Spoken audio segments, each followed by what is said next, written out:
It's always a good thing to be washing our hands, isn't it? Getting rid of all those nasty microbes.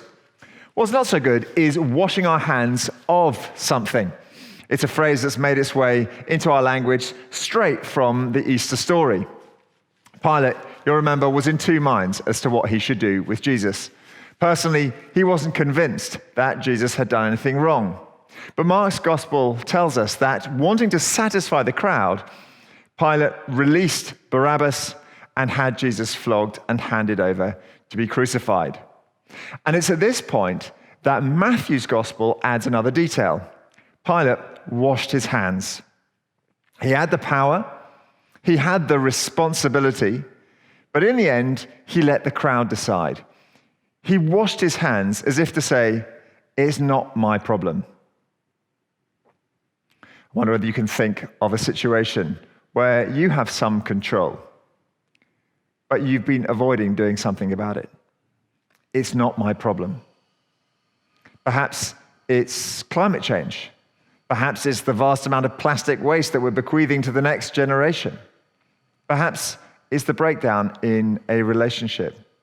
Perhaps it's checking in on a neighbor. Perhaps it's sharing the good news with our friends. In all of those things, you know what to do. And for once in this strange time, it doesn't involve washing our hands. And there's the challenge. But I think there's also a comfort hiding in these verses.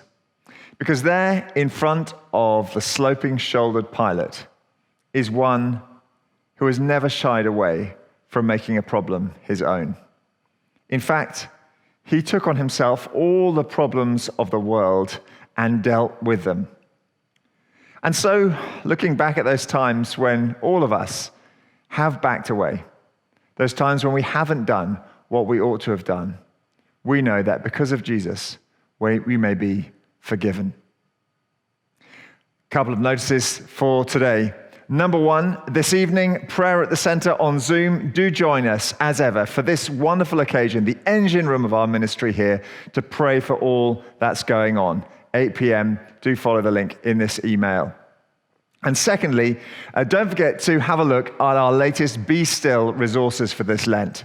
Find a quiet corner and take some time to look at the pictures, think about the verses shared there, play the music perhaps, and consider how you might respond to the wonderful account of the Lord Jesus dying for our sake on the cross so that we might be saved.